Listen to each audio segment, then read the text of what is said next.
오늘은 은혜가 너희 모든 사람에게 있을지어다 라는 제목으로 히브리서 13장 말씀을 함께 나누도록 하겠습니다.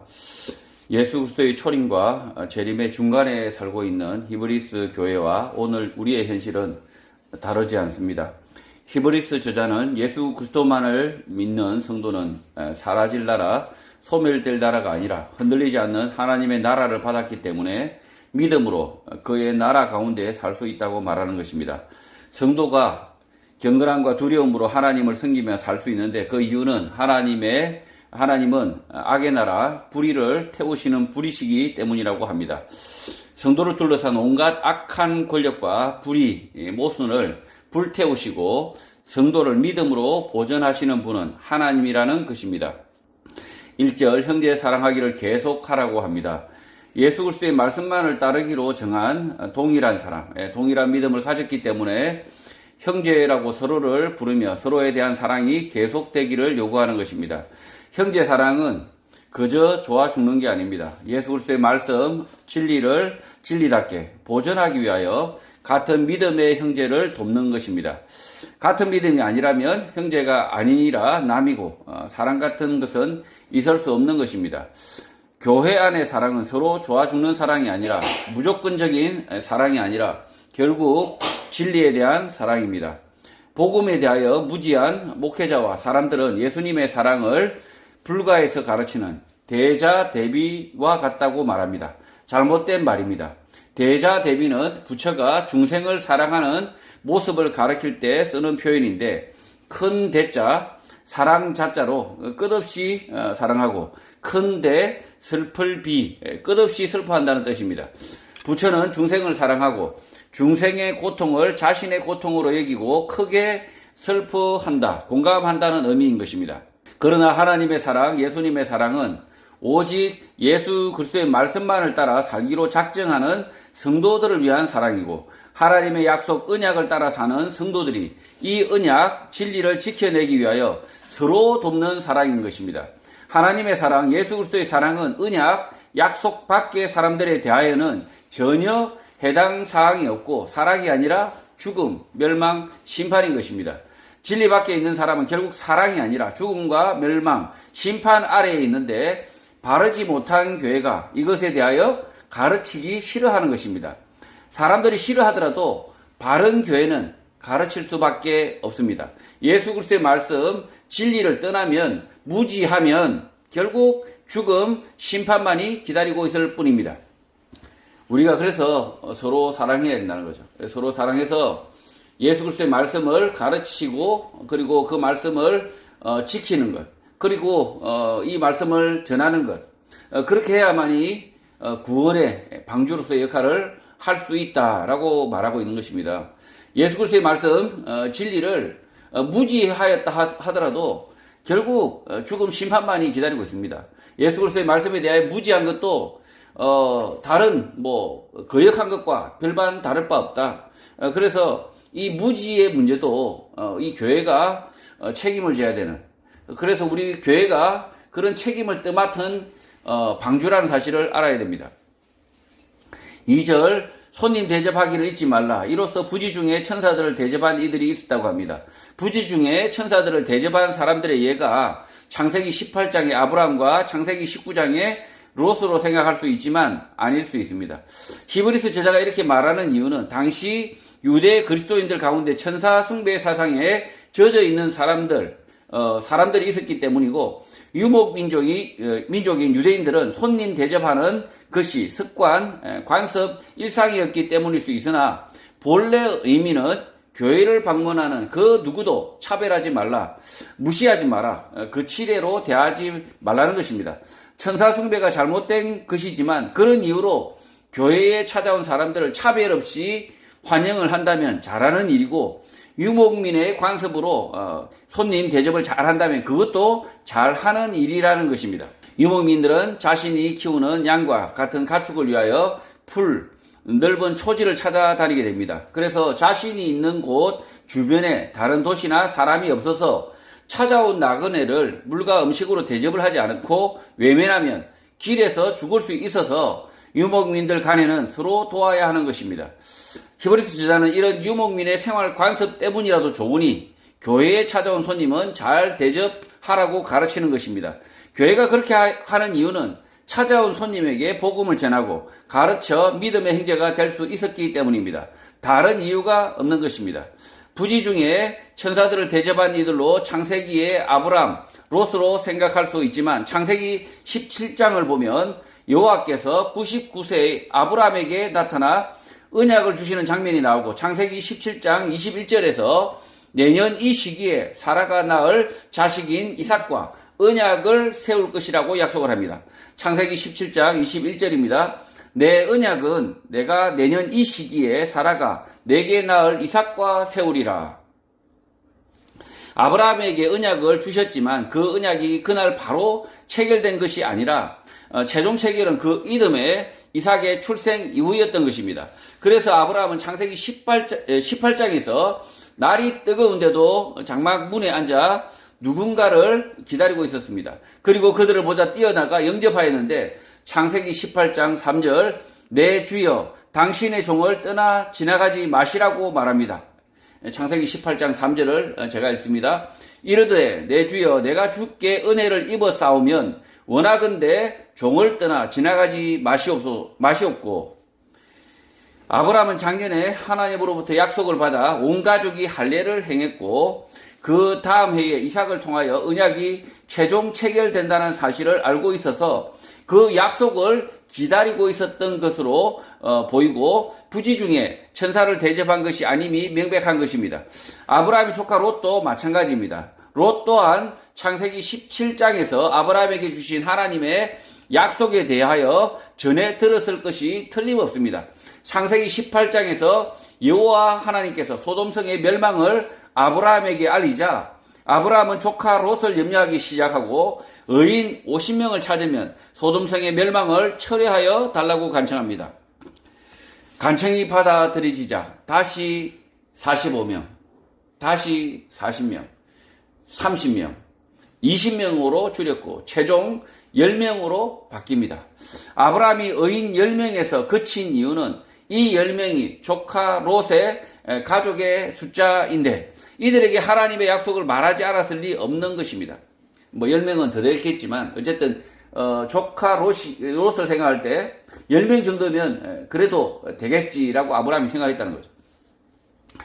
그래서 창세기 19장에서 조카 롯이 소돔 성문에 앉아서 기다리고 있었고 그들을 보고 영접하고 땅에 엎드려 창세기 19장 2절과 같이 내 주여 종의 집으로 들어오시라고 말하고 있는 것입니다. 창세기 19장 2절입니다. 이르되 내 주여 돌이켜 주의 종의 집으로 들어와 발을 씻고 주무시고 일찍이 일어나 갈 길을 가소서. 그들이 이르되 아니라 우리가 거리에서 밤을 세우리라. 결국 아브라함과 롯은 부지 중에 천사들을 대접한 것이 아니라 하나님의 약속 언약을 기억하고 기다렸다가 대접한 것이 더 맞다는 것입니다. 교회가 손님을 차별하지 않고 대접을 잘 해야 하는 이유는 천사를 대접하기 위함이 아니라 복음을 전하고 가르치기 위함인 것입니다.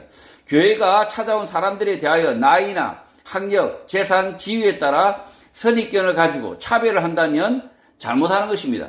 이 교회의 문턱을 넘어서는 그 누구라도 교회는 환영을 해야 되는데 차별 없이 환영을 해야 되는데 편견을 가지지 말아야 되는데 그 이유는 그들에게 전해야 될 복음의 그 차별이 없기 때문입니다. 이런 말씀을 2절에서 하고 있는데 마치 우리가 천사를 숭배하는 것처럼 그러니까 교회에 찾아온 손님이나 우리 내 집에 찾아온 손님을 잘 모시면 그 중에 천사가 있을 수 있다. 이런 잘못된 천사 숭배에는 옳은 생각이 아니라는 거죠. 3절 너희도 함께 갇힌 것 같이 갇힌 자를 생각하고 너희도 몸을 가졌은즉 학대받는 자를 생각하라고 합니다. 히브리서 저자나 히브리서를 수신하는 교회에는 이미 갇힌 자가 있었던 것 같습니다. 히브리서를 수신하는 성도들은 그 갇힌 자와 함께 자신이 묶인 것처럼 기억하라, 생각하라고 하는 것입니다. 또 너희 자신도 몸을 가져서 고통, 어려움을 아는 것처럼 고통을 겪는 사람들, 재난을 당한 사람들을 기억하라, 생각하라, 잊지 말라고 하는 것입니다. 바인딩 되라는 거죠. 개입하라는 거죠. 그들의 옥에 갇힌, 죄 없이 옥에 갇힌 사람들의 그 문제에 성도들이 개입하라는 거죠. 당장 옥에 갇힌 사람을 꺼내올 수 없지만 자신이 갇힌 것처럼 여기고 꺼낼 수 있도록 노력하고 당장 재난, 환난을 당해 아파하는 사람들의 고통을 멈출 수 없지만 그 고통의 짐을 함께 지라는 것입니다. 4절, 모든 사람은 결혼을 기이 여기고 침소를 더럽히지 않게 하라. 음행하는 자들과 간음하는 자들을 하나님이 심판하신다고 합니다. 모든 사람은 결혼을 기이 여기라, 영광으로 여기라고 합니다. 결혼을 못하게 되는 사람도 있겠으나 결혼을 하지 않겠다는 비혼주의는 비진리라는 것입니다. 거짓말이라는 것입니다. 그리고 침소를 더럽히지 말라, 정결하게 하라고 합니다. 침대를 오염시키지 마라, 세탁을 잘 하라는 것이 아니라 결혼을 했다면 그 결혼이 지속되는 한 부정한 관계는 맺지 말라는 것입니다. 그리고 음행하는 자들과 간음하는 자들은 하나님께서 심판하신다, 판단하신다고 합니다. 여기서 음행하는 자에 해당하는 헬라어 원문은 포르노스, 남창, 남자, 매춘가이고, 간음에 해당하는 헬라어 원문은 미코스로 간통자에 해당합니다. 또 심판에 해당하는 원문은 끄리노, 나누다, 분리하다입니다. 그래서 결혼하지 않은 남자, 여자가 남창처럼 문란하게 성관계를 갖는 것과 결혼한 남녀가 간음을 하는 것에 대하여 하나님께서 나누신다, 판단하신다라는 뜻인 것입니다. 개역 개정 성경에서는 심판하신다고 했지만 헬라어 원문은 분리한다, 나눈다는 의미인데 하나님께서 어떻게 분리 판단한다는 뜻이겠습니까? 하나님께서 이 성관계를 나누신다, 분리하신다, 판단하신다라고 이야기하고 있습니다. 사람이 판단하는 것이 아니죠. 성관계는 매우 복잡하고 내밀한 문제입니다. 단순하지 않습니다.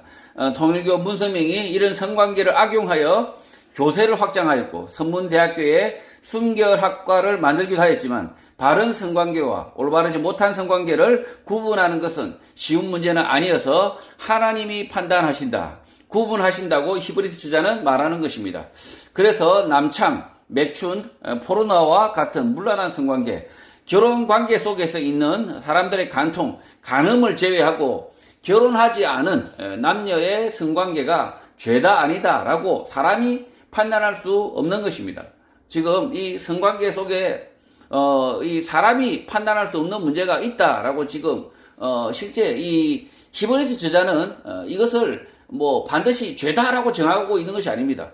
죄가 아니라 하나님이 판단하신다, 하나님의 판단에 맡기고 있는 거죠. 그러나 명확하게 분리를 하는데 남창, 매춘, 포르노 같은 문란한 성관계, 결혼관계 속에 있는 사람들인데 간음을 하는 이런 것들은 이미 우리도 쉽게 판단할 수 있는 문제라는 거죠. 그런 것들은.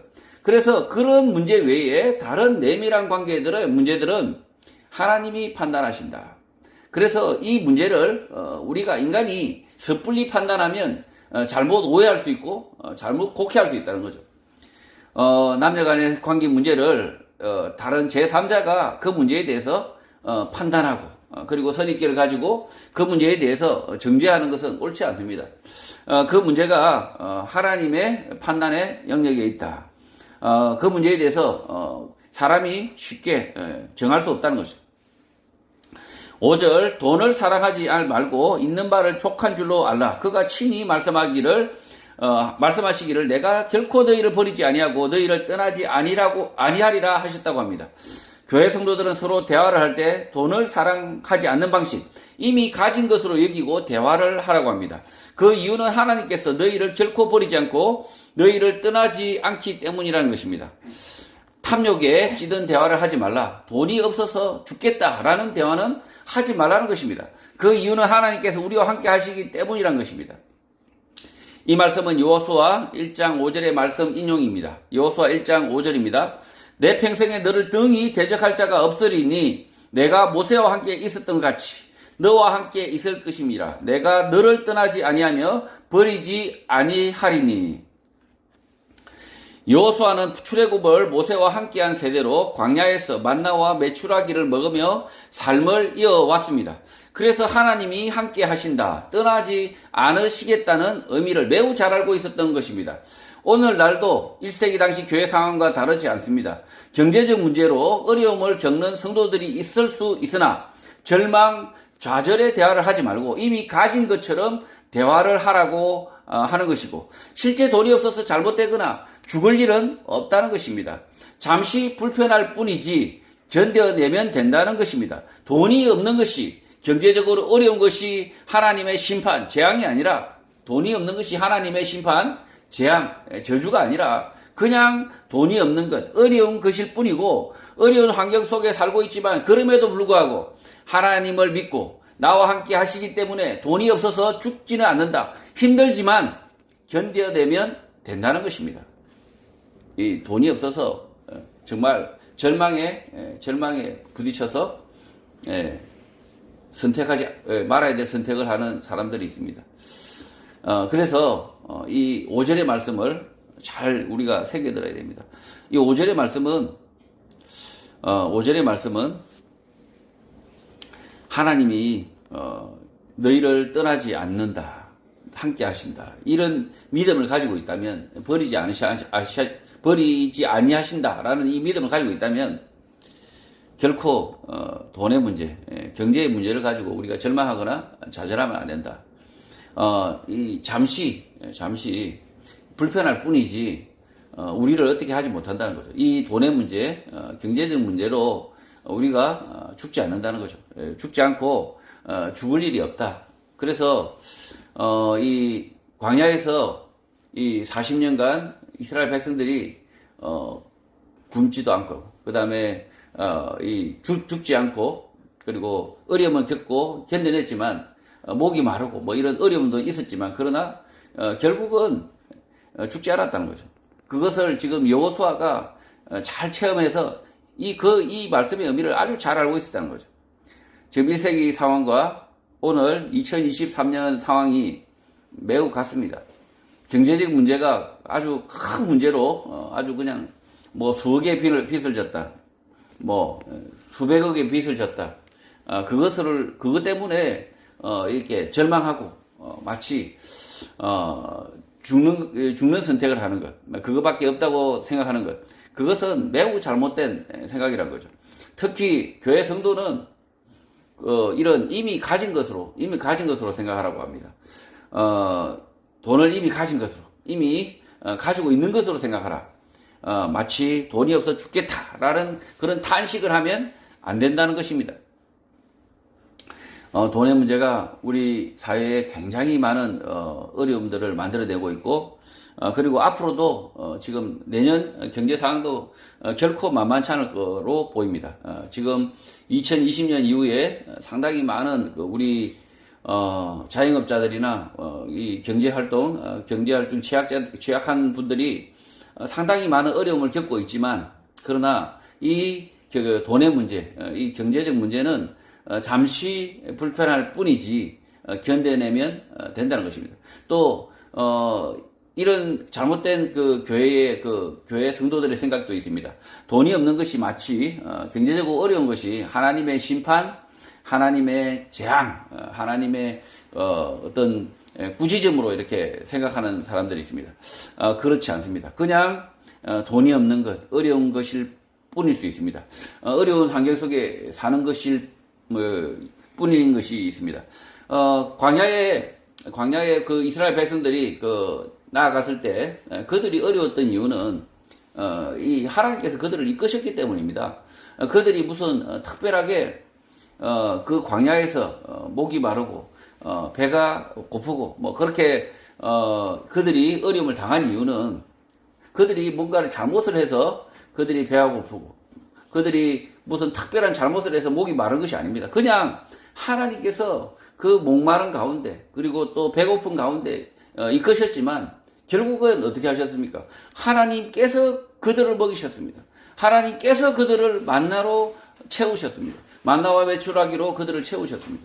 그러니 이 경제의 문제, 이런 돈의 문제가 마치 하나님의 심판, 하나님의 저주, 하나님의 꾸지점, 이런 것으로 생각하면 안 된다는 것입니다.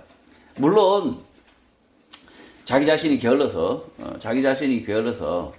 돈을 벌지 않고 경제활동을 하지 않고 노력하지 않아서 가난하고 어려운 것은 사실은 그것은 꾸짖음을 당해야 되는 거죠. 일하기 싫은 자는 먹지도 말라. 이런 꾸짖음이 있습니다. 그래서 자신이 일하지 않고 노력하지 않고 뭐 땀 흘리지 않아서 생겨나는 경제적 어려움에 대해서는 자기가 반성하고 돌이키면 됩니다. 그러나 그 제3자가 다른 사람이 그 문제에 대해서 경제적 어려움을 처한 사람에 대해서 그가 하나님의 은혜가 없다.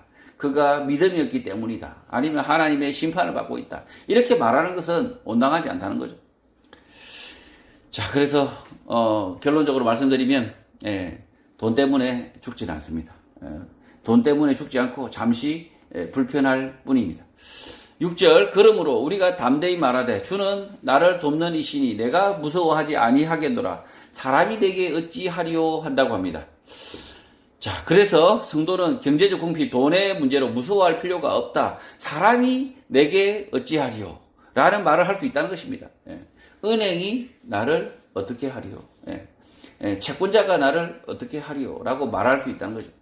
매우 궁핍하지만 담대하게 말할 수 있다. 주는 나를 돕는 분이시다. 나는 사람을 무서워하지 않는데 그들이 나에게 아무것도 하지 못하기 때문이다 라고 말할 수 있다는 것입니다. 이 말씀은 시편 56편 11절의 말씀 인용입니다. 시편 56편 11절 내가 하나님을 의지하였은즉 두려워하지 아니하리니 사람이 내게 어찌하리이까.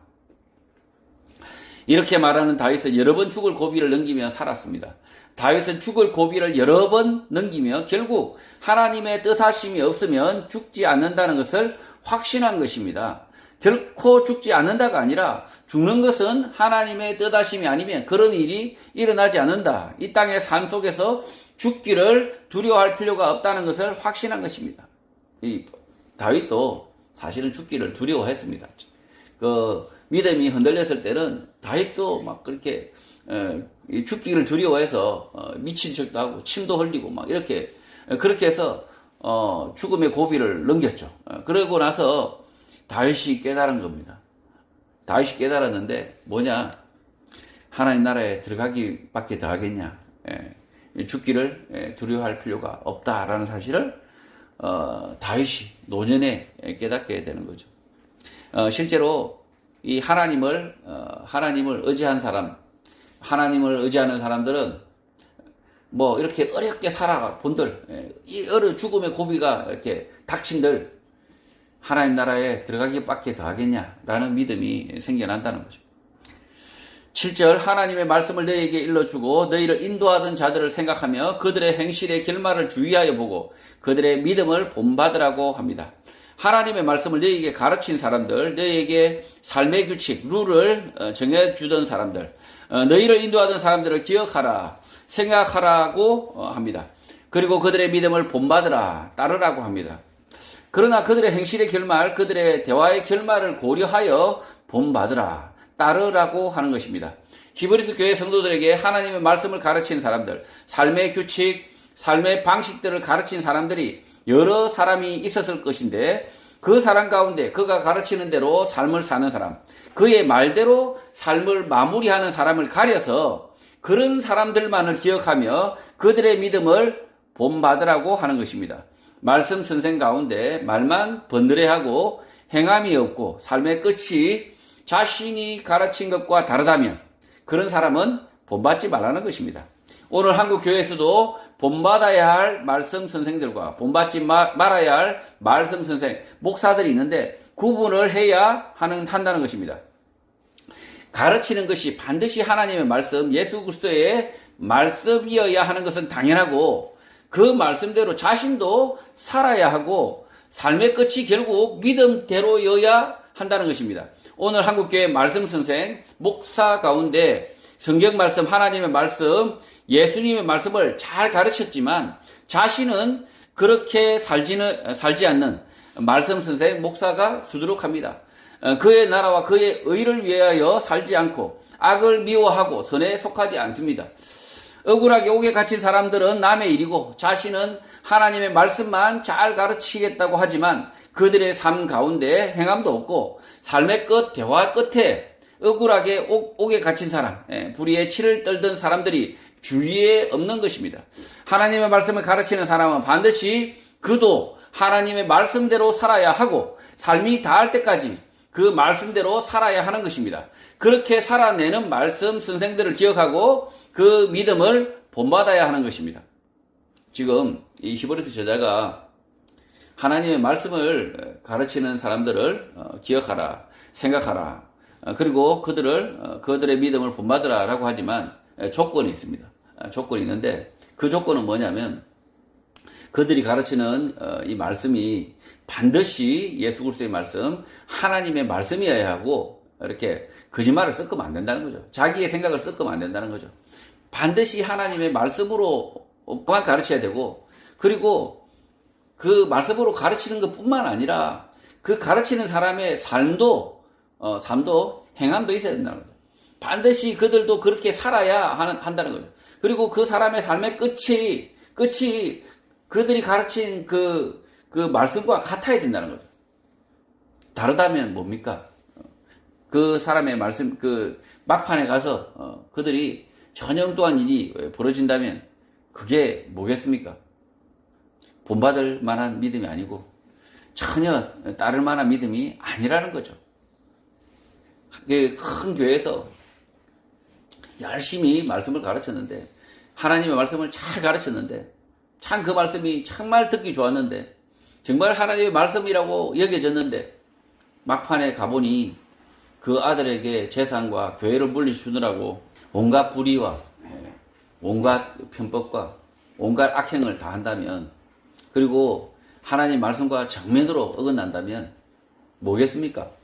본받을 필요가 하나도 없다. 그 믿음은 본받을 믿음이 전혀 아니라는 거죠. 그 말씀은 잘 배웠으나 내가 잘 배웠으나 그는 그 말씀대로 살지 않은 거죠. 그 목사는 그 말씀대로 살지 않고 그리고 그가 하나님 나라에 들어갔는지 아니면 어떻게 됐는지 우리가 모르겠다는 거죠. 8절 예수 그리스도는 어제나 오늘이나 영원토록 동일하시다고 합니다. 앞선 9절에 기억해야 할 본받아야 할 믿음의 말씀 선생들에 대한 분별 기준입니다. 예수 그리스도 같이 어제나 오늘이나 영원토록 동일해야 한다는 것입니다. 어제와 오늘 말이 다르고 행실이 다르다면 그의 삶의 끝이 형편없다면 그 말씀 선생 믿음을 본받을 일이 없다는 것입니다. 그 말씀 선생 목사의 믿음은 본받을 일이 없고 그냥 잊으면 된다는 것입니다.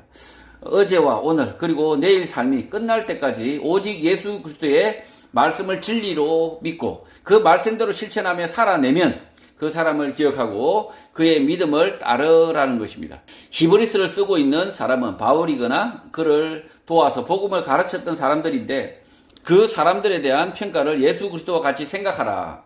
매우 엄격하게 하라고 당부하는 것입니다. 오늘 한국 교회에서 목사 가운데 대형 교회를 만든 목사 가운데 절대 본받지 말아야 할 목사들이 많습니다. 특히 죽고 나서 자식들에게 수천억 원의 돈과 자산, 교회를 물려주고 가는 목사들은 기억할 필요도 없고 본받을 믿음이 전혀 아닌 것입니다. 말씀 따로 자신의 삶 따로 살아서 어제, 오늘 그리고 내일이 너무 다르고 그 끝은 참담한 황당함 뿐인 것입니다. 9절 여러 가지 다른 교훈에 끌리지 말라. 마음은 은혜로서 굳게 함이 아름답고 음식으로서 할 것이 아니니 음식으로 말미암아 행한 자는 유익을 얻지 못하였다고 합니다. 이 말씀 9절은 읽어도 무슨 말인지 이해가 되지 않을 수 있습니다. 그래서 킹 제임스 영문 성경을 참조하면 그 의미를 잘 이해할 수 있습니다. 히브리서 저자는 be not carried, 무엇에 끌려가지 말라, 쏠리지 말라고 합니다. 여러 가지 교리, 이상한 교리에 끌려가지 말라는 것입니다. 예수님의 말씀이 아닌 다른 교훈들에 끌려가지 말라는 것입니다. 성도가 여러 가지 이상한 교리에 끌려가지 말아야 할 이유에 대하여도 함께 설명하고 있습니다. 왜냐하면 the heart be established with grace, 은혜로 세워진 마음, 결실은 좋은 것, it is good thing 이지만 not with meat, 육신, 음식으로 세워진 마음, 결심은 좋은 것이 아니기 때문이란 것입니다. 예수님의 말씀, 진리, 은혜로 만들어진 결심, 마음, 교리는 좋은 것이지만 하나님의 말씀, 진리로 만들어진 교리, 이런 결심, 마음들은 좋은 것이지만 육체, 육신, 음식으로 만들어진 결심, 마음, 교리는 좋지 않다. 끌려가지 말라는 것입니다. 그런 것들은 육체, 육신, 음식 가운데 사로잡혀 있는 사람들에게 아무런 유익이 없는 것들이라고 말하는 것입니다. 하나님의 말씀, 예수님의 말씀, 은혜, 진리가 아닌 육체에 속한 사람, 육체에 사로잡힌 사람이 육체, 육신, 음식 때문에 할 수 없이 만들어낸 교훈은 나쁘다는 것입니다. 그런 여러 교리에, 이상한 교리, 교훈에 끌려가지 말라는 것입니다. 진리는 아니지만 일단 사람들의 필요 때문에 정한 교훈이 있을 수 있습니다. 가령 뭐가 있겠습니까? 그 모임 시간, 주일 모임 시간, 11시다, 10시다. 이것은 우리 사람들의 그 육체의 필요 때문에 정한 것입니다. 이것은 말씀 때문에 정한 것이 아니라는 거죠. 언제든 모여도 된다는 거죠, 실제로는. 그래서 이런 사람의 육체의 필요, 그 다음에 육신의 필요 때문에 생겨난 어떤 교훈에는 끌려가지 말라는 것입니다. 교회 안에 사람들의 필요 때문에 만들어진 규칙, 교리, 교훈들이 많습니다. 교회 모임을 주일 아침에만 갖는다는 것은 사람들의 필요 때문입니다. 또 정한 시간에만 모임을 갖는다는 것도 사람들의 필요 때문에 만들어진 것일 뿐 진리, 은혜가 아닙니다. 수시로 모여도 된다는 거죠. 수시로 모여도 된다. 오늘 한국 교회 안에서 마치 규칙, 법처럼 여겨지는 것들 가운데 은혜, 진리가 아니면 끌려갈 필요가 없다는 것입니다. 이런 교회의 룰, 교리 같은 것들에 대해서 이 모임을 마치고 대화를 해보면 쉽게 알 수 있을 것 같습니다. 말씀, 진리, 은혜인 것과 육체, 음식으로 구분하면 되기 때문입니다. 지금 여기 개역개정 성경에서는 음식으로 번역하고 있지만 미트, 고기, 육체, 이런 의미죠. 그래서 우리 삶 때문에 우리가 육신을 가지고 있는 삶을 살고 있기 때문에 어쩔 수 없이 만든 규칙이 있습니다. 어쩔 수 없이 만든 규칙이 있겠지만 그런 규칙, 교훈, 그리고 독트린, 그런 룰, 이런 전통들은 끌려가지 말아야 된다는 거죠. 뭐에만 끌려가야 됩니까? 오직 예수 그리스도의 말씀으로만 끌려가야 된다. 10절, 우리에게 제단이 있는데 장막에서 섬기는 자들은 그 제단에서 먹을 권한이 없다고 합니다. 이 말씀 9절 이하부터는 육체 음식으로부터 온 교리와 은혜로부터 온 교리를 구분하는 것에 대하여 설명하는 구절입니다. 속죄제에서 제단은 있으나 장막에서 섬기는 자들이 그 제단에서 먹을 권한이 없다라는 것입니다. 이 속죄제는, 속죄제를 정하고 있는 규칙은, 구약의 율법은, 이 속죄제의 제단의 수소와 염소는 먹을 수 없다라고 정하고 있다는 거죠. 11절 이는 죄를 위한 짐승의 피는 대제사장이 가지고 성소에 들어가고 그 육체는 영문 밖에서 불사르기 때문이라고 하는 것입니다. 속죄제에서 장막에서 섬기는 자들이 그 제단에서 먹을 권한이 없다고 하는 이유가 죄를 위한 짐승의 피는 속죄제죠. 속죄를 위하여 대제사장이 가지고 성소에 들어가고 짐승의 육체는 영문 밖에서 불사르라고 레위기 16장 27절에서 정하고 있기 때문이라는 것입니다. 레위기 16장 27절입니다. 속죄제, 수송아지와 속죄제 염소의 피를 성소로 들여다가 속죄하였은즉 그 가죽과 고기와 똥을 밖으로 내다가 불사를 것이요.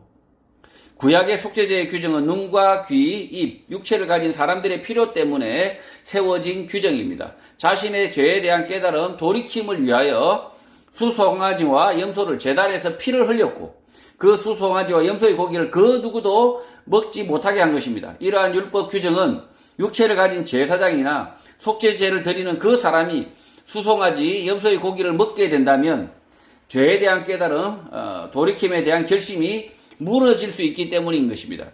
자신이 키운 수송아지, 염소의 피로 자신의 죄를 깨달아야 하고 그 수송아지, 염소가 아까워야 죄를 깨닫기 때문입니다.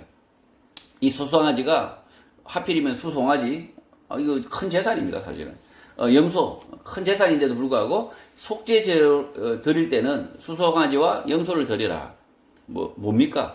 죄를 아주 죄의 무게와 마찬가지로 자신에게 재산상의 불이익을 당하라는 거죠. 그래서 그 수송아지의 염소를 먹지 말고 이 성막 바깥으로 가져가서 영문 밖으로 가져가서 불태워라, 불사르라, 다 태우라고 하는 거죠. 그렇게 되면 어떻게 되겠습니까? 수송아지와 염소를 태우면서 어떻게 생각하겠습니까? 이 수송아지 먹을 수 있는 음식이었잖아요. 자기 귀한 재산이었잖아요. 이것을 태우면서 죄에 대한 책임을 그리고 죄를 짓지 않겠다는 아주 그런 결심들을 하라라는 거죠. 이 속죄제의 규정은 무엇 때문에 이렇게 만들어져 있습니까? 육신을 가지고 있는 육체 때문에 이렇게 정하고 있다는 거죠. 12절 그러므로 예수도 자기 피로서 백성을 거룩하게 하려고 성문 밖에서 고난을 받으셨다고 합니다. 수송아지 염소의 속죄제는 예수 그리스도의 죽으심의 모형 그림자인데 진짜 속죄제는 예수 그리스도의 피로서 사람의 죄를 씻으셨고 성문 밖에서 고난을 받으셨다는 것입니다. 그러니 수송아지 염소의 속죄제가 필요 없고 영문 밖에서 수송아지 염소의 육체를 불태울 필요가 없다는 것입니다. 지금 이 12절의 말씀을 오해하면 마치 예수도 자기 피로서 백성을 거룩하게 하려고 이 성문 밖에서 육체의 고난을 받으셨다 이렇게 이해할 수 있지만 실제로는 그렇지 않다는 거죠.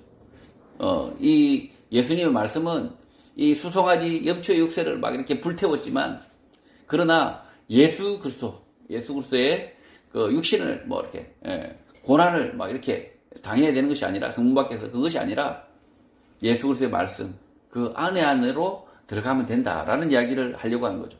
13절 그런즉 우리도 그의 치욕을 짊어지고 영문 밖으로 그에게 나아가자고 합니다. 무슨 말인지 쉽게 이해가 되지 않습니다. 킹 제임스 영문 성경을 참조하면 좀 더 쉽게 이해할 수 있습니다. bearing his reproach 그의 꾸짖음 책망에도 불구하고 견디고 그 캠프 밖 그러니까 성막 밖 영문 밖에 있는 그에게로 가자는 것입니다. 성막이 아니라 예수님의 말씀의 책망, 꾸짖음이 있는 영문 밖 그에게로 가야 한다라고 말하는 것입니다. 육체의 필요 때문에 생겨난 속죄제, 성막으로 갈 것이 아니라 책망, 꾸짖음, 비난을 감수하고 예수 그리스도의 말씀, 은혜 앞으로 나아가야 한다는 것입니다. 그럴듯한 교회 건물과 사람들이 있는 교회가 아니라 꾸짖음과 책망이 있는 교회, 예수님의 말씀, 진리, 은혜가 있는 교회로 가야 한다는 것입니다. 육체의 필요를 따라 교회를 찾아가는 것이 아니라 영의 필요를 따라 예수 그리스도의 말씀, 진리의 말씀, 은혜의 말씀을 향하여 나가야 한다는 것입니다. 지금 속죄제는 밖에 이 수송아지와 염소를 끌고 와서 성막 바깥으로 끌고 와서 불태웠지만 그 예수 그리스도의 이 영문 밖에 고난을 당하셨지 않습니까? 근데 반드시 영문 밖 이렇게 성막 바깥이라고 하는 이야기는 아니죠. 실제로는 그 의미는 뭐냐? 우리가 알고 있는 그 성막 그리고 우리가 알고 있는 그 교회당 건물 이런 것이 아니라 실제로는 뭐라는 거죠? 바른 진리, 예수님의 말씀, 예수님의 가르침 그 안으로 들어가야 된다. 하나님의 말씀, 진리의 말씀, 은혜의 말씀 안으로 들어가야 된다는 거죠. 그 말씀을 찾아서 가야 된다는 거죠. 14절 우리가 여기에는 영구한 도성이 없으므로 장차 올 것을 찾는다고 합니다. 책망, 비난, 꾸짖음을 견디고 성소가 아닌 영문 밖 예수님의 말씀 앞으로 은혜의 말씀 앞으로 가야 하는 이유는 우리가 사는 이 도시는 영원하지 않고 장차 올 도시 하나님의 나라를 우리가 찾기 때문이라는 것입니다. 하나님의 도성, 하나님의 나라를 구하는 사람들은 자신을 향한 꾸짖음, 책망, 비난을 견디고 성막이 아닌 영문 밖에서 예수님의 말씀, 은혜의 말씀만을 찾는다는 것입니다. 한국교회 성도 가운데 육체의 필요, 사람들의 인정의 필요 때문에 은혜의 말씀, 진리가 없고 그저 수송아지와 염소의 속죄제가 반복되는 성막, 교회당에 머무는 사람들이 많습니다. 이런 성막, 교회당에 머물면 안 됩니다. 영문 밖 예수 그리스도 앞으로 나아가야 합니다. 예수 그리스도의 말씀, 은혜의 말씀만을 찾아가야 합니다. 성막, 교회당이 아니라 영문 밖 예수 그리스도의 말씀, 진리, 은혜를 찾아가야 하는 것입니다. 사람의 그 육체의 필요, 그리고 관계의 필요 때문에 그 교회당이라고 이렇게 모여 있지만 그 교회당 안에 예수 그리스도의 말씀, 진리, 은혜, 그리고 구지정과 책망이 없다면 어떻게 해야 됩니까?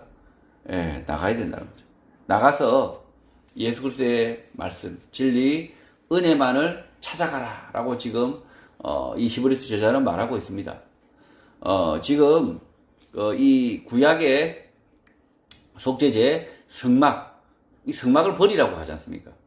영문 밖, 그러니까 이 성막 바깥에서 바깥에 계시는 예수 그리스도의 말씀, 진리, 은혜를 찾아가라. 진정한 속죄제는 예수 그리스도신데 그 우리의 죄를 진짜 속하시는 분은 예수 그리스도의 피와 그의 육체의 죽으심 때문인데 우리가 예수 그리스도의 말씀, 진리, 은혜를 모른다면 그게 다 무슨 소용이겠습니까? 그러니 예수 그리스도의 말씀, 진리, 은혜를 찾아가야 한다는 것입니다. 15절 그러므로 우리는 예수로 말미암아 항상 찬송의 제사를 하나님께 드리자. 이는 그 이름을 증언하는 입술의 열매라고 합니다. 성막이 아니라 영문밖 예수 그리스도의 말씀, 은혜의 말씀을 쫓아가면 우리는 예수로 말미암아 항상 찬송의 제사를 하나님께 드릴 수 있는데 그것은 그의 이름에 감사하는 우리의 입술의 열매라는 것입니다.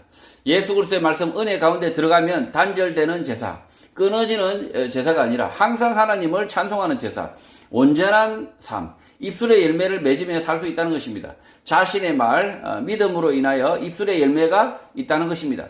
예수 그리스도의 말씀, 진리, 은혜 안에 들어가지 못하면 자신의 말, 믿음으로 입술의 열매, 감사의 열매가 없는 삶을 살지만 예수 그리스도의 말씀, 은혜 안에 있는 사람은 예수 그리스도의 이름을 찬양하는 삶, 입술의 열매, 감사의 열매를 맺는 삶을 산다는 것입니다.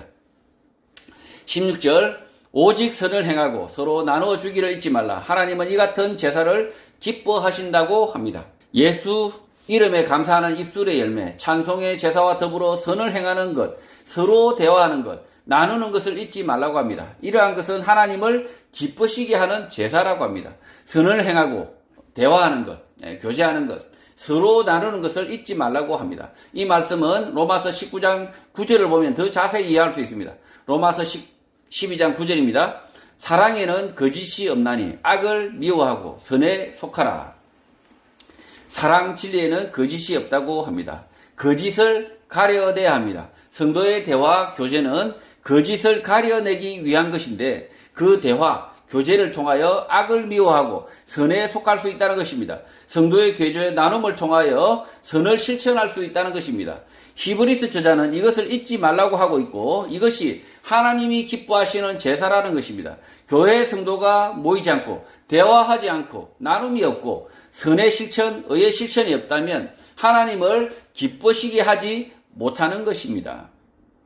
이 커뮤니케이션이라고 하죠. 성도들 간의 소통, 대화가 이 성도들 간의 대화 소통, 그러니까 정보 교환이죠. 정보 교환인데 이렇게 이 정보를 교환하는 이유가 뭡니까? 거짓을 가려내기 위해서. 이 세상에 이 거짓과 진실이 워낙 뒤섞여 있으니까 그것들을 잘 분리해내기 위해서 성도들이 서로 이런 정보들을 서로 커뮤니케이션, 대화를 해야 된다는 거죠. 대화하고 나눠야 된다는 거죠. 그래서 이 세상 속에 아주 복잡한 불의와 진리의 문제를 그들이 서로 의논하고 대화하고 그렇게 해서 교제를 통해서 악과 선을 구분하고 그리고 선에 속할 수 있다. 사랑에 거짓이 없을 수 있다. 악을 미워하고 선에 속할 수 있다라고 지금 말하고 있는 것입니다. 그래서 교회의 성도의 교제는 그냥 그저 언니, 동생, 형님, 아우 이렇게 서로 좋아 죽는 관계가 아닙니다. 이 성도의 교제의 관계는 선과 악을 구분하는 관계, 그리고 거짓과 비진리를 구분하는 대화의 관계, 교제의 관계라는 거죠. 우리가 교회 안에 모이지 않는다면, 우리가 이 사회에서 일어나는 많은 거짓된 정보들을 우리가 어떻게 알겠습니까? 그리고 그냥 이렇게 떨어져서 산다면 계속 쏟고 살 수도 있다는 거죠. 잘못된 정보, 잘못된 거짓을, 비진리를 진리로 믿고 살아버릴 수 있다. 그러면 그 삶이 어떻게 되겠습니까? 엉망이 되는 거죠. 그래서 이 히브리서 저자는 성도들 간의 이런 그 대화, 교제, 나눔, 뭐, 이렇게, 선을 실천하는 것, 이런 것을 뭐라고 이야기하냐? 하나님이 기뻐하시는 제사다.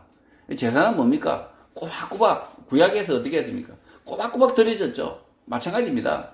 이 성도 간의 교제, 왜 꼬박꼬박 모여야 됩니까? 왜 모이라고 이렇게 예수님께서 명령하셨습니까? 교회는 왜 모여야 됩니까? 예수님의 말씀, 이 진리를 사랑하기 때문에, 이 진리를 가야 되기 때문에, 그리고 진리와 비진리를 구분해야 되기 때문에 이렇게 꼬박꼬박 주일마다 아니면 뭐 수요일마다 아니면 금요일마다 틈이 나는 대로 모여야 된다는 거죠.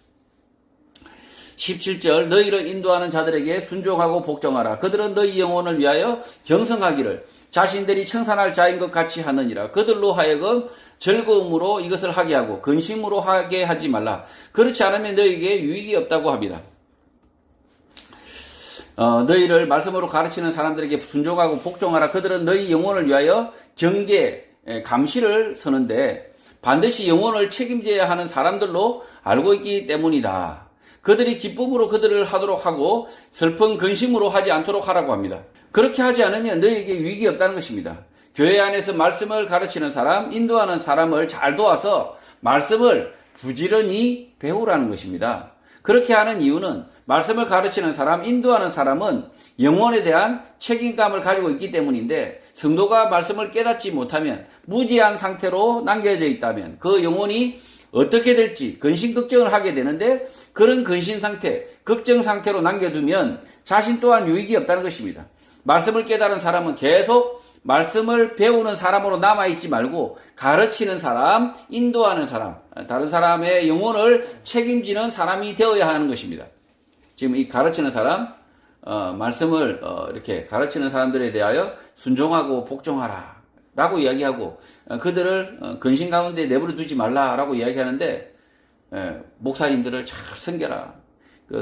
말씀 선생들은 잘 이렇게 따라라. 이렇게 그들의 말은 무조건 복종해줘야 된다. 이렇게 가르치는 것은 옳지 않다는 거죠.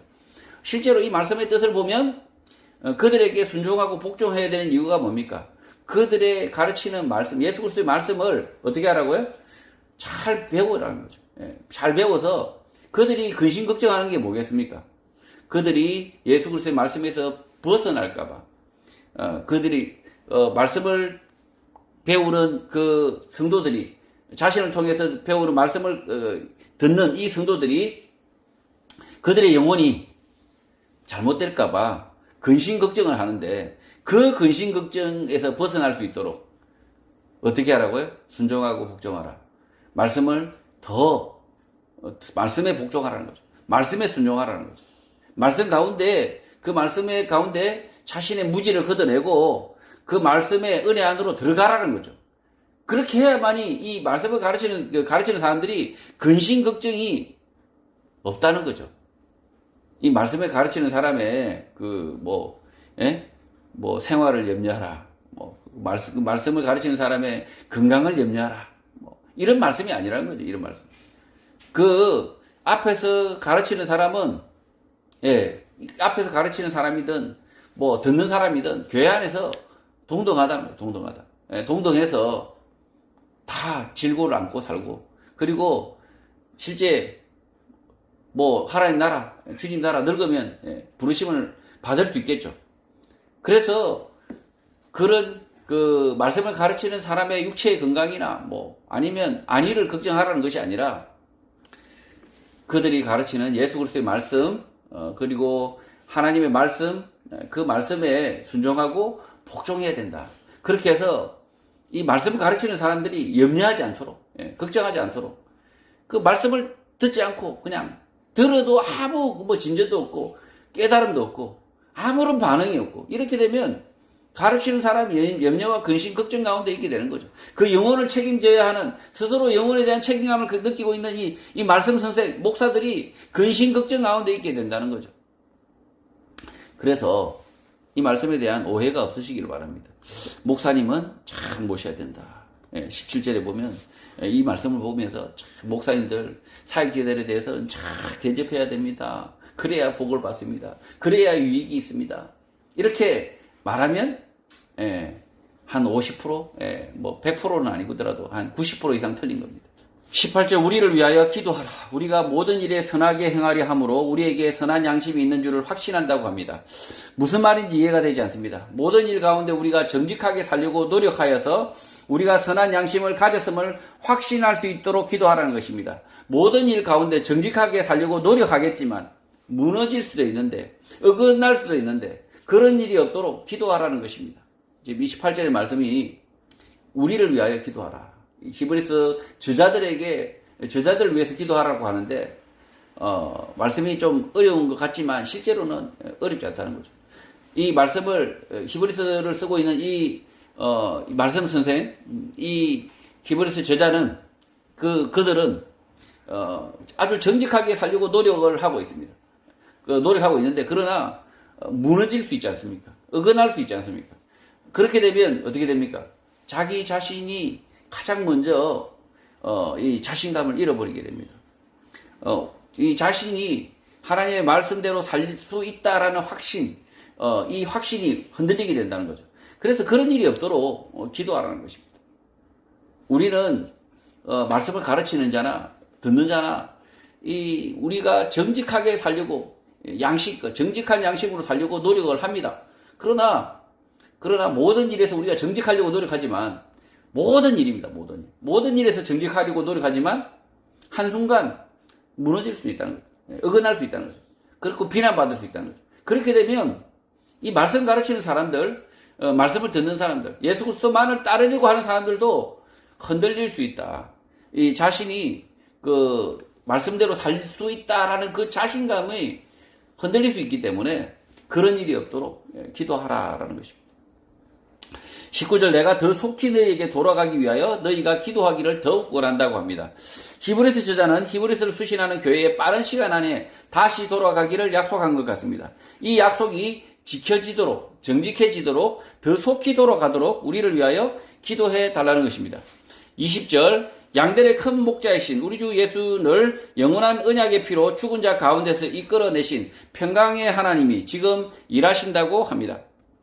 우리 주 예수를 죽은 자 가운데서 다시 살리신 평강의 하나님께서 지금 일하고 계신다. 성도를 위하여 일하고 계신다는 것입니다. 이 축도할 때 항상 지금은 이렇게 얘기하지 않습니까? 지금은 하나님이 일하신다는 거죠. 지금도 하나님께서 일하신다. 라는 것을 지금 축도 가운데 지금은 이라는 이런 단어로 시작합니다. 그래서 지금 이 본문도 이 20절 본문도 지금은 이라고 시작하고 있는 거죠. 21절 모든 선한 일에 너희를 온전하게 하사 자기 뜻을 행하게 하시고 그 앞에 즐거운 것을 예수 그리스도로 말미암아 우리 가운데서 이루시기를 원하노라. 영광이 그에게 세세 무궁토록 있을지어다. 아멘을 합니다. 이 기도의 의미는 킹제임스 영문 성경을 참조하면 좀 더 쉽게 이해할 수 있습니다. 평강의 하나님이 성도를 위하여 일하시는데 그의 뜻이 성취되는 모든 선한 일 가운데 너희를 완전하게 하게 하시기를 기도하는 것입니다. 성취되는 그 일은 하나님이 즐거워하시는 것인데 예수 그리스도를 통하여 너희가 온전하게 되는 것이다 라고 기도하는 것입니다. 하나님이 즐거워하시는 것이 뭐라고요? 예수 그리스도를 통하여 우리가 온전하게 되는 것이다 라고 기도하고 있다는 거죠. 너희가 온전하여 하나님의 영원한 영광이 되기를 기도한다. 아멘이라고 하는 것입니다. 히브리서 저자가 기도하는 바는 뭐냐? 이 히브리서 수시라는 교회 성도들이 예수 그리스도로 인하여서 완전해진다. 온전해진다. 완전한 믿음을 삶을 산다. 모순 없는 삶을 산다. 그 어려운 가운데 이 세상의 아주 복잡한 문제 가운데서도 그 문제들을 잘 해결하고 믿음으로 살 수 있는 그런 성도들이 되기 원한다라고 기도하고 있다는 거죠. 22절 형제들아 내가 너희를 권하노니 권면의 말을 용납하라. 내가 간단히 너희에게 썼다고 합니다. 간곡한 권면 훈계의 말을 짧게 간단하게 몇 마디 썼으니 곱깝게 여기지 말고 섭섭하게 생각하지 말고 용납하라. 양해하라는 것입니다. 히브리서 편지 가운데 심한 몇 마디 말이 생각나 히브리서 저자는 이렇게 말하는 것 같습니다. 히브리서 그 말씀이 간단하게 쓴 건 아니죠. 사실은 아주 긴 말씀이죠. 이렇게 간단하게 썼다 이렇게 얘기하는 것은 뭐냐면 그 긴 말씀 가운데 히브리서 저자가 몇 마디 말들이 뭔가 걸림돌이 되고 있는 거죠. 히브리서 저자가 아주 심하게 꾸짖은 부분이 있거든요. 그 심하게 꾸짖은 부분에 대해서 이 히브리서 저자가 그 몇 마디 아주 심하게 말한 그 몇 마디 말이 생각이 나서 그렇게 지금 그 말에 대해서는 용납을 하라, 양해하라 라고 지금 섭섭하게 생각하지 마라 라고 지금 말하고 있다는 거죠. 히브리서 말씀이 짧게 몇 마디 한 것이 아니죠, 사실은. 짧게 몇 마디 한 것이 아니라 그 긴 말씀 가운데 몇 마디 말이 지금 히브리서 저자도 뭔가 이렇게 좀 걱정스럽다. 이 몇 마디 말 자체가 혹시 오해할까봐 아니면 이 말에 섭섭해하는 사람이 생길까봐 염려하고 걱정한다라는 뜻이죠. 23절 우리 형제 디모데가 놓인 것을 너희가 알라. 그가 속히 오면 내가 그와 함께 가서 너희를 보겠다고 합니다. 디모데가 갇혔다가 풀렸다. 자유의 몸이 되었다고 알리고 있습니다. 디모데가 오면 곧장 히브리서 교회에 찾아가 너희를 만나겠다라고 말하는 것입니다. 24절 너희를 인도하는 자들과 및 모든 성도들에게 문안하라. 이탈리아에서 온 자들도 너희에게 문안한다고 합니다. 히브리서 저자는 히브리서 교회에서 말씀을 가르치는 자들과 모든 성도들이 잘 계시는지 안부 인사를 전하라는 것입니다. 이탈리아에서 온 자들도 히브리서 교회에 안부 인사를 전한다라고 말합니다. 지금 막 이렇게 이탈리아에서 온 자들이 그 히브리서 저자 옆에 있는데 그들도 이 히브리서를 수신하는 교회 그들의 안부에 대해서 궁금하다라고 지금 말하고 있는 거죠. 25절 은혜가 너희 모든 사람에게 있을지어다. 아멘으로 편지는 마칩니다. 그레이스, 은혜는 예수 그리스도의 말씀을 깨달음, 진리라고 생각하면 맞습니다. 히브리서를 수신하는 모든 성도들에게 예수 그리스도의 말씀, 진리가 가득하길 기도하는 것입니다. 성도 여러분, 히브리서 편지는 이렇게 끝이 났습니다. 편지 가운데 혹독한 비난과 권면이 있을 수 있습니다. 그 비난과 권면을 받아들이지 못하고 히브리 교회를 떠난 성도도 있었을 것으로 추정됩니다. 그러나 꾸짖음, 비난, 책망을 무릅쓰고 예수 그리스도의 말씀의 은혜 앞으로 나아가야 합니다. 그래야만 삽니다. 그래야만 온전한 삶을 살 수 있습니다. 영생 얻는 삶으로 나아갈 수 있습니다. 예수 그리스도의 말씀 안으로, 진리 안으로 들어가는 모든 성도가 되시기를 주님의 이름으로 축복합니다.